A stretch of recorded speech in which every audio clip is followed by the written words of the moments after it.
Today we're talking Texas Chainsaw Massacre, and I'm going to give you some of the best tips and things you need to know in order to survive as the victims in this game. Let's go ahead and get started. Now, the game itself doesn't really do a great job of telling you everything you need to know. It's more of a, hey, just figure it out. So especially if you're a new player, hopefully these things will help you to hit the ground running and be able to escape more effectively and more often than what you are right now. So if any of this stuff helps you, consider subscribing. We're almost to our first 1,000 subscribers, and I'd love to have you join. I'd also like to hear from y'all after the video. If there's any other tips and stuff that you want to leave down below, maybe I can use those in another video that I'm going to do revolving around Texas Chainsaw Massacre. The Texas Chainsaw Massacre. First thing to know is the character that you choose. They all have very different abilities, and that can dictate how you play this game. The GOAT of the game is Connie, and so her ability to quickly unlock doors is vital. It literally happens in seconds, where every other character, you have to wait, not be too loud, it takes time. She gets right through those things. Another good character is Sunny, so he can actually detect where enemies are, similar to Cook. It only works for you though, so you may want to call those things out whenever you do see an enemy near you. Anna is another good one, so she takes less damage and she's a little bit quicker as well. Leland and Julie, probably the worst characters, but if you got to play as them, it's no big deal, I guess. Ideally, you want to go for Connie. Now, once you finish every single game, you actually get XP and skill points. I won't go into this too much, but essentially you can upgrade your character as you go along. So you want to make sure you use those things and choose the route that best dictates your playstyle.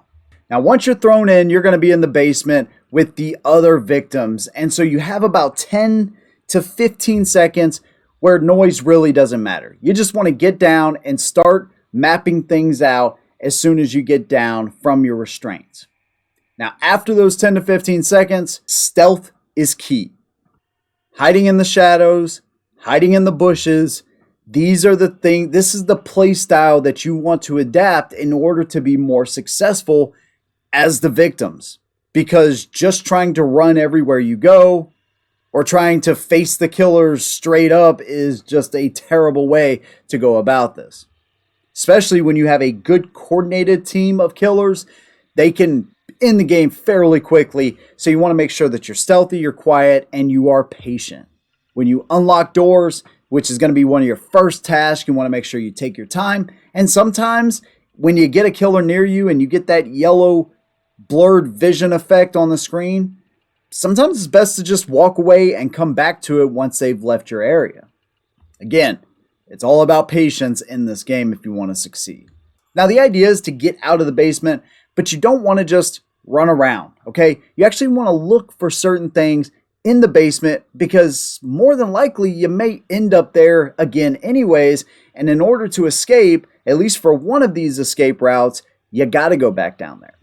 So pay attention, take a mental note of things that you see in the basement, specifically the big pressure valve. I'll talk more about that here in a little bit. So, ideally, a lockpick, gotta have it, and maybe even grabbing a health kit. Once you get a door unlocked, generally that's where Grandpa comes alive.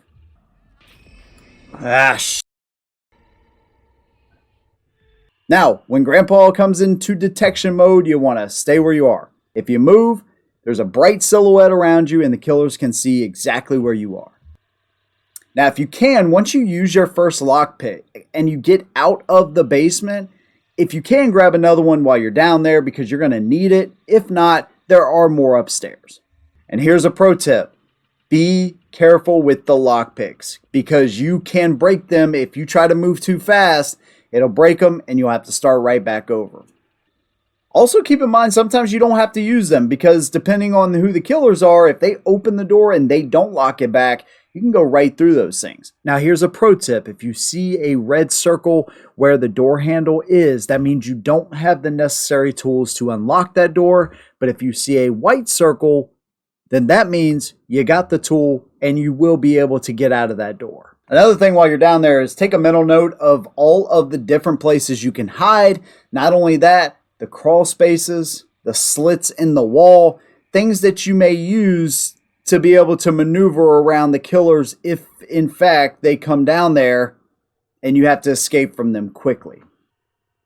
Now, once you get up to the top floor, there's 4 exits. You got a generator exit, a battery exit, a fuse box, and a valve exit. The generator exit is probably the simplest one. So basically, there's an electrified walkway. You trace the electric cord back to the generator. Takes a little bit of time, and you can actually turn that generator off. He basically just kicks it over and over and over. But remember, a lot of times you have to have a lockpick in order to get to these areas to even be able to escape. So make sure you always have an extra lockpick on you. The battery exit is kind of the same. You're going to have a lockpick to probably get to that. And then there's quite a bit of time for your character to be able to disable that battery so you can get out of the electrified fence. The valve exit is an interesting one. This is one that I've used a couple of times now. And so essentially, wherever that valve exit is, there's going to be a physical valve that you can pull off of the equipment that it's on. After you pull that valve off and it's in your inventory, you have about 20 seconds of a yellow silhouette of the valve you need to get to in order to open the gate. So this is where going back down to the basement comes in play. And so the time from once you get down to the basement, you turn the valve, you open it, to the time you get back up top, that gate is going to open. I don't know how many seconds it is. Maybe it's 20 seconds or so. Once you turn the valve, it's going to open that gate. And the fuse box exit, very similar. You got to find the fuse. And so it's a good idea to be able to tell people, hey, I have the valve handle. So people aren't looking for things that you already have in your inventory.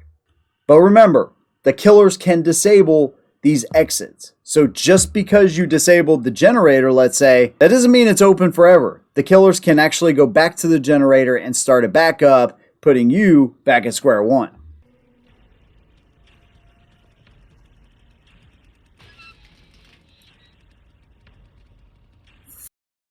So my idea is once I get these things open, especially if you have a long driveway like at the family house between the generator and the electrified walkway, is I'll take my time. I'll go from bush to bush, and then once I see my escape and I got nobody around me, that's when I'll make a break for it. But the stamina in this game is really bad, so you want to make sure that you use it sparingly.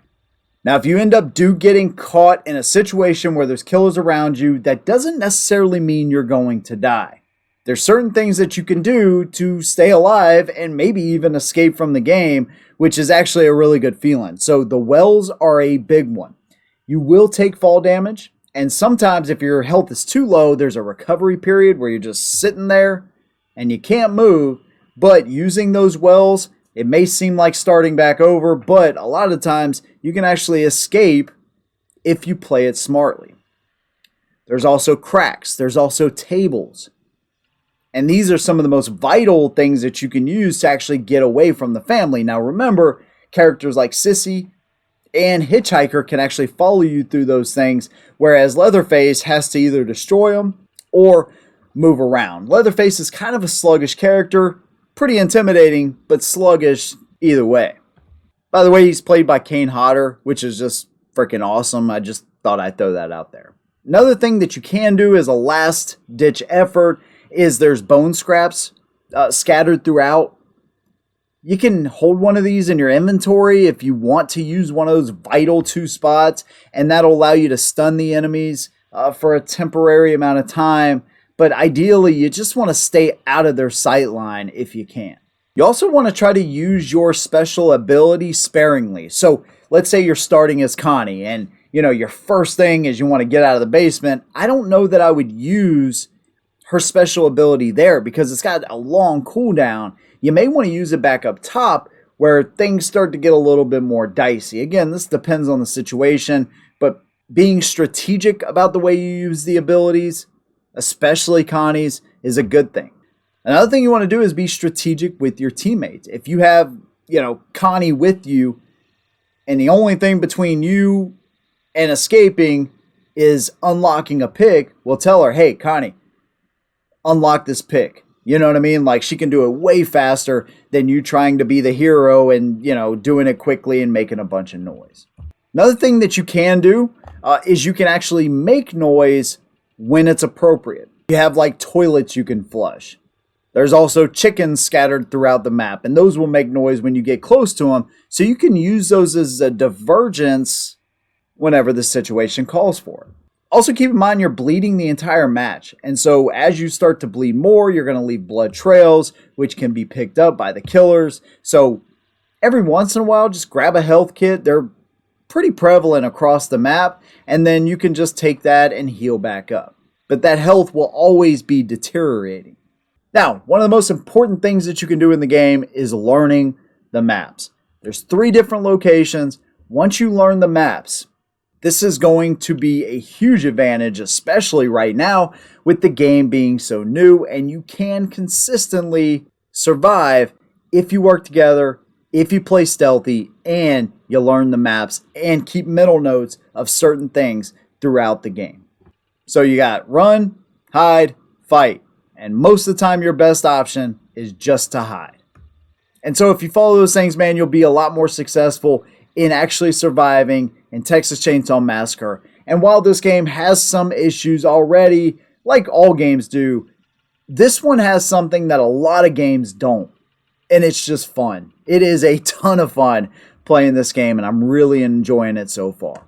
Now, if you like this video, maybe you'll like one of these other ones that I've done on certain games. I review all kinds of games here. So if you like what I do, again, consider subscribing and leave some of your recommendations for new players down in the comments below. See you all in the next one. And as always, hold them down.